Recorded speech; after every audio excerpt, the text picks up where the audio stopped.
मैं जब भी शहर खामोशा में आती हूँ और सोचती हूँ कि आज अरशद की कब्र के ऊपर जो है वो बातें करूँगी, लेकिन यहाँ पर हर वक्त जो है वो अकीदतमंदों का रश होता है और लोग जो हैं वो यहाँ पर बातचीत कर रहे होते हैं, तो मेरी बातचीत हमेशा ही रह जाती है।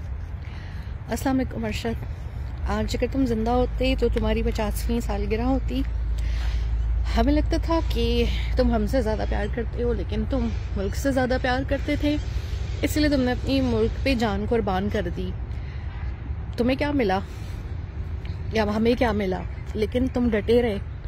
लेकिन अरशद, मैं तुम्हें एक बात बताऊं कि जब तुम गए हो तो हमारे साथ कितनी ज़्यादती हुई है।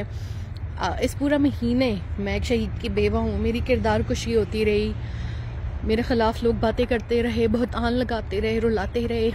तुम्हारे केस में अभी तक कोई पेशरफ नहीं हुई, ना कोई पाकिस्तान में गिरफ्तार हुआ है, ना कीनिया में गिरफ्तार हुआ है।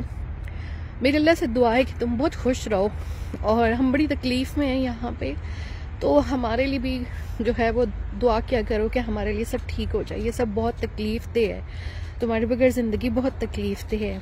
काश तुम्हारी सालगिरह मनाते, लेकिन आज तुम्हारे लिए साले सवाब कर रहे हैं। अल्लाह ताला तुम्हें जन्नत में जगह दे। ये देखो कितने लोग तुम्हें बार बार लोग फ्रेश फूल डाल के जा रहे हैं, 50 ईयर्स भी लिखा हुआ है। तुम्हें बहुत सादगी पसंद थी, लेकिन ये लोगों का प्यार है कि वो इतना कुछ यहाँ पर जो है वो लगा जाते हैं।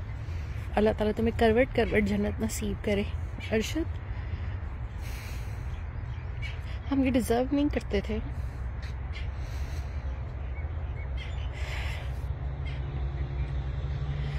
हमें कोई भी इंसाफ देने में दिलचस्पी नहीं रखता।